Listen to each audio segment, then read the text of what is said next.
Hello, yesi. Karibu tena kwenye saa ya uamsho ulimwenguni. Ninakusalimu kwa jina la Yesu Kristo mahali popote ulipo. Ni matumaini yangu kuwa mzima. Leo tunaendelea tena na ujumbe wetu unaosema vita vya kimfumo vinavyohusiana na kurudi kwa Yesu, au kwa lugha rahisi naweza kusema kurudi kwa Yesu na vita vya kimfumo.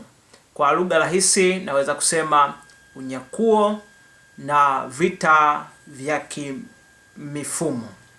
Amen, amen. Leo tena nitatokea kwenye kitabu cha Ufunuo. Kitabu cha Ufunuo sura ya 13.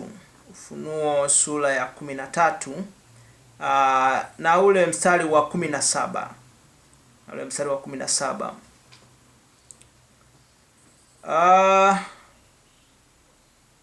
Tuanze mstari wa 16 mpaka wa 19. Neno la Mungu linasema, naye awafanya wote wadogo kwa wakubwa, na matajiri kwa maskini, na walio huru kwa watumwa, watiwe chapa katika mkono wao wa kuume au katika vipaji vya nyuso zao.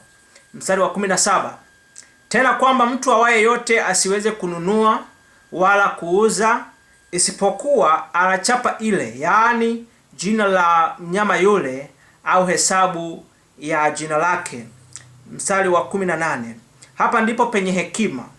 Yeye aliye na akili na aihesabu hesabu ya mnyama huyo, maana ni hesabu ya kibinadamu, na hesabu yake ni 666.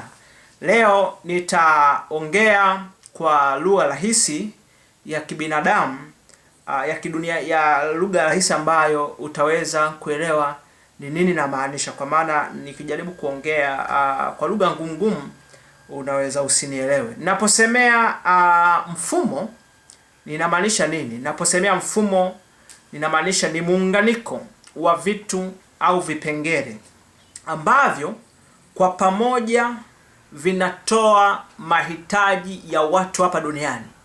Ninaposemea mfumo au mifumo ni muunganiko wa vipengele au vitu ambavyo vipengele hivyo sasa vinatoa mahitaji ya watu hapa duniani, ya wanadamu. Kwa hiyo maisha ya kimwili yanayoendelea duniani hutegemea mifumo. Maisha ya watu yanayoendelea duniani hutegemea mifumo. Kwa hiyo sasa, kwa kawaida kuna muhimili wa maisha ya mwanadamu hapa duniani. Kwa kawaida kuna muhimili wa maisha ya mwanadamu hapa duniani, na huo muhimili sasa hutegemea mifumo, na huo muhimili wa maisha hutegemea mifumo. Kwa hiyo sasa, ninaposemea muhimili huo ni mahitaji muhimu ya mwanadamu. Ninaposemea muhimili wa maisha ni mahitaji muhimu ya mwanadamu, ambayo mahitaji muhimu ya kwanza ni mahitaji matatu. Cha kwanza, chakula, hilo ni hitaji la mwanadamu. Cha pili, malazi au makazi, hilo ni hitaji la mwanadamu. Na cha tatu ni mavazi. Hayo ni mahitaji muhimu ya mwanadamu. Naomba unisikilize kutokea hapo kwa makini sana, ili ujue uelewe ni nini ambacho nazungumzia, ni mifumo gani ambayo naenda kuiwekeza. Hapo part 1 kama unisikiliza, au kama ukusikiliza ile part 1, unaweza ukarudi na ukasikiliza ili upate maarifa zaidi na zaidi yaweze kukusaidia. Tuendelee mbele sasa hapo. Kwa hiyo mengineyo sasa, muhimili wa maisha mengineyo sasa ambayo ni mahitaji muhimu ya wanadamu, nimesema matatu, lakini pia pale ukiongezea kuna elimu. Hiyo pia ni mahitaji ya wanadamu ambayo sasa ni muhimili wa maisha ambao unatengeneza maisha ya wanadamu hapa duniani, tunasema ni maisha. Kwa hiyo kuna ndoa, na ndoa nayo ni muhimu kwa wanadamu, nayo inatengeneza maisha.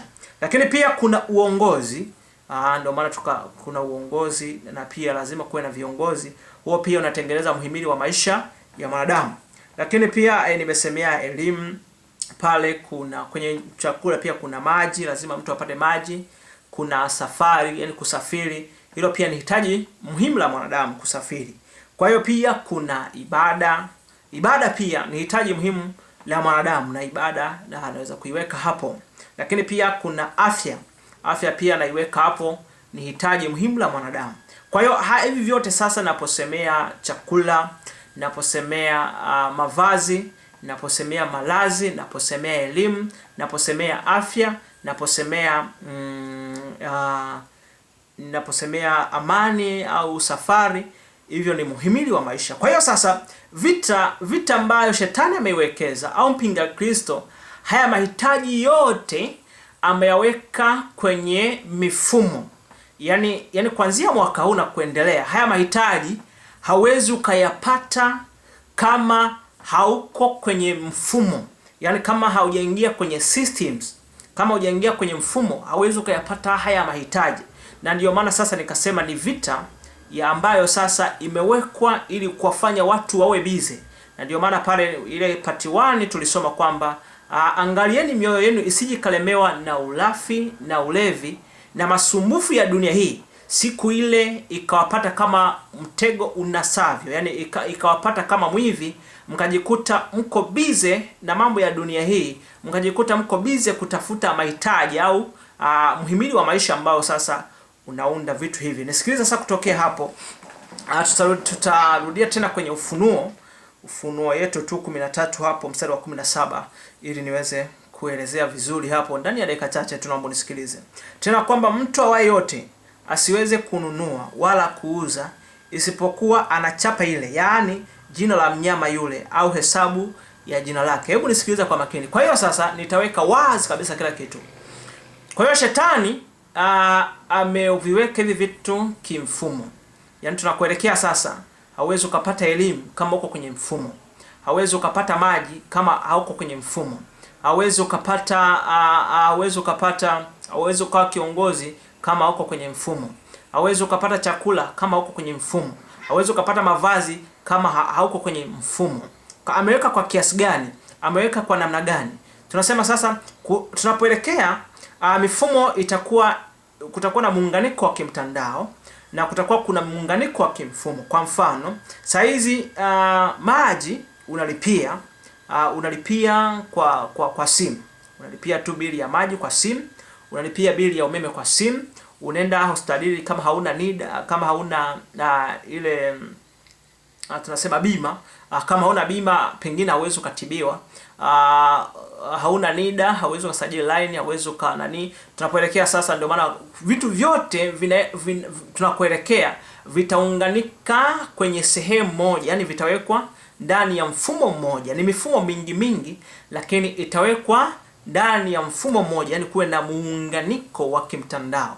Na ndio maana utaona sasa tumeanza polepole. Yani ni vitu tu vizuri kwa mwili, wala serikali haziwezi kuelewa, lakini mtu wa rohoni nataka unaweza kuelewa hili. Tunakuelekea sio kuzuri sana. Sitaki nikwambie kwamba tunakuelekea ni kuzuri au ni amani. Tunakuelekea ni kubaya zaidi. Yani kwamba hauwezi ukanunua, hauwezi ukapata chakula, hauwezi ukapata maji, hauwezi ukapata elimu, hauwezi ukapata afya, yani hauwezi ukapata kazi bila kuwa kwenye system. Na ndio maana sasa tunaona sasa watu wakaanza kulipia na tiketi yako tu unalipia kwa simu. Hiyo tu imeanza ni mdogo, lakini ndio mifumo hiyo sasa, kwamba kutafika sasa wewe kibenki pale lazima lazima ipo kwenye mfumo, vitaunganika kwenye mfumo. Na ndio maana pale sasa tunakuja kwenye microchip. Pale sasa tunakuja kwenye kupigwa chapa ya yule mnyama. Ina maana taarifa zako zote tunakuelekea zitaingizwa kwenye microchip, kiasi kwamba ukienda hospitalini lazima kila mtu tunakuelekea lazima uwe na bima ya afya. Na tunakoenda kuelekea sasa, hauwezi ukasafiri bila kuwa na passport ya kusafiria. Ina maana vitu vyote vinaenda kuwekwa kwenye mfumo. Ina maana mtu utakuwa hauwezi kusafiri bila kuwa na muunganiko, yani bila kuingia hauwezi ukasafiri. Hauwezi ukapata safari nje ya mfumo, lazima uwepo kwenye mfumo. Hauwezi ukafungua duka bila kuwa ndani ya mfumo, lazima uwepo ndani ya mfumo. Hauwezi ukanunua chakula, lazima uwepo ndani ya mfumo, kwa sababu kila kitu kitawekwa ndani ya mfumo. Yani ili upate chakula lazima uwe na taarifa ambazo zitakusaidia wewe kupata chakula. Kwa hiyo kila kitu unachokiona ambacho kinaunganisha muhimili wa maisha yote wa mahitaji maalum tunakoelekea sasa, kuanzia mwaka huu ni lazima, yani vimewekwa kwenye mfumo, lakini kuanza kutenda kazi bado sana, yani bado ni kwa kiwango cha chini, lakini kuanzia sasa itakuwa kwa kiwango cha juu sana, kiasi kwamba wana wa Mungu tutashindwa kustahimili, kwa sababu kila kitu sasa itabidi uwe ndani ya mfumo. Ina maana jambo pekee ambalo itakuwa ni hauheni kidogo labda ni kilimo, yani unalima mazao yako pale, lakini ukitaka kuuza lazima uwe ndani ya mfumo. Na mfumo utakuwaje sasa? Ni vita vya kimfumo. Kwa hiyo lazima mtu ule. Kwa hiyo kama hauko kwenye mfumo, kupata chakula itakuwa ni kazi. Kwa hiyo kila mtu itakuwa haina namna, maskini au tajiri, aliyemtumwa au aliye huru, lazima tu ale na kula pakuwe kwenye mfumo. Yani chakula kukipata tunakoelekea lazima uwe kwenye mfumo, yani kwenda tu dukani, yani nilikwambia kwenye ile clip ya mabadiliko yanayokuja ulimwenguni, yani mifumo ya kifedha itabadilika, yani hatutatumia hela tena hizi ambazo tunatoa cash, ambazo zitakuwa ni digital currency, ambazo sasa itakuwa ni hela ya kimtandao tu, yani inakuwa ni namba, yani wewe ukienda dukani hauwezi ukatoa hela tena hivi. Kwa hiyo itakulazimu lazima uwe na zile namba sasa, uwe na wewe na taarifa zako ambazo zimewekwa kwenye chip, microchip. Kwa hiyo hakuna namna, utapata wapi kiberiti, utapata wapi mafuta, utapata wapi maji.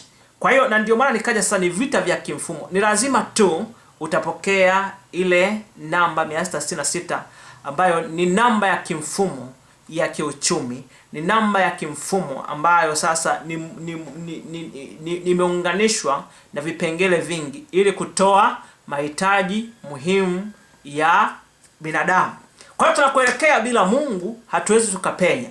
Kwa sababu unaweza kuniambia utakaa tu bila kununua gesi, na ndio maana kuna lazima uwe na gesi, lazima ununue, lazima uwe na kiberiti, lazima yani mahitaji yale maalum, yani lazima uwe na mavazi. Kwa hiyo tunakuelekea wana wa Mungu ni lazima tuombee sana mifumo. Na ndio maana nikakwambia kwamba ni vizuri tuwe na mashule ya kwetu, ni vizuri tuwe na hospitali ya kwetu, ni vizuri tuwe na usafiri wa kwetu, ni vizuri tuwe na mifumo ya kwetu ya kibenki, fedha za kwetu kabisa, kwa sababu tunakoelekea hata kilimo na chenye kitakuwa na shida. Na ndio maana tumeanza mdogo mdogo kununua mbegu, kiasi kwamba ukivuna ukizipanda hazioti tena mpaka ukanunue. Kwa hiyo tunakoelekea hata mazao ya kilimo na yenyewe itakuwa ni kazi. Hauwezi ukalima, mbegu utatoa wapi? Ni lazima uingie kwenye system ile kupata, kwa sababu tutakuwa tunatumia hela, itakuwa ni nini? Ni digital currency. Na hiyo lazima uwe ambayo itakuwa sana taarifa zote, yani taarifa za kibenki ziwepo, taarifa za bima ya afya, yani ukienda hospitali wa mama zetu watajifunguaje, lazima uwe tu na bima, utajifungua hivyo uwezo ukajifungua. Kwa hiyo lazima bima iwepo. Kwa hiyo elimu, yani kwenda shuleni tu, usajili wako, na lazima hivi taarifa zako zote ziwepo. Yani tu itakuwa ni mambo ni magumu. Kwa hiyo leo nimejitahidi kuweka mambo wazi, ikiwa leo ni siku yetu, ni pati yetu ya pili, lakini tutaendelea kuangalia zaidi na zaidi. Kwa hiyo wana wa Mungu tuna jukumu kubwa la kuiombea hii mifumo, kwamba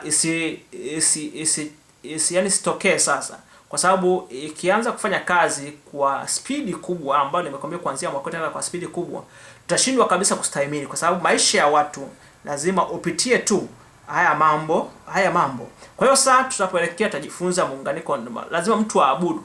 Na ndio maana sasa tutakoelekea mifumo ya kiserikali na mifumo ya dini itakuwa ni moja, yani kutakuwa na muunganiko wa serikali na dini ili kutengeneza mfumo mmoja. Kwa lazima tu mtu aabudu na kwenda ibadani. Sasa kama ikiunganika hivyo, kutakuwa na mambo kaza hapo pia. Lazima mtu unase kila kona, yani shetani amehakikisha, yani uwe maskini utanasa tu, uwe ni tajiri utanasa tu, uwe unaabudu Mungu utanasa tu. Yani kwa namna yoyote ile, kila engo kuna mifumo imewekwa, kila engo. Kwa hiyo tutaona amejaribu, yani ukiangalia tu kwa haraka hizo kusafiri pia itakuja kuwa ngumu, kwa sababu lazima tu ufanyeje, uwe na hiyo microchip ambazo itakusaidia wewe taarifa zako kulipa kwa njia ya kielektroniki. Kwa hiyo mambo ni magumu. Kwa hiyo tutaendelea wakati ujao. Usiache kusubscribe, usiache kulike na comment hapo kuomba nani inayofuata. Amen. Mungu akubariki sana. Amen.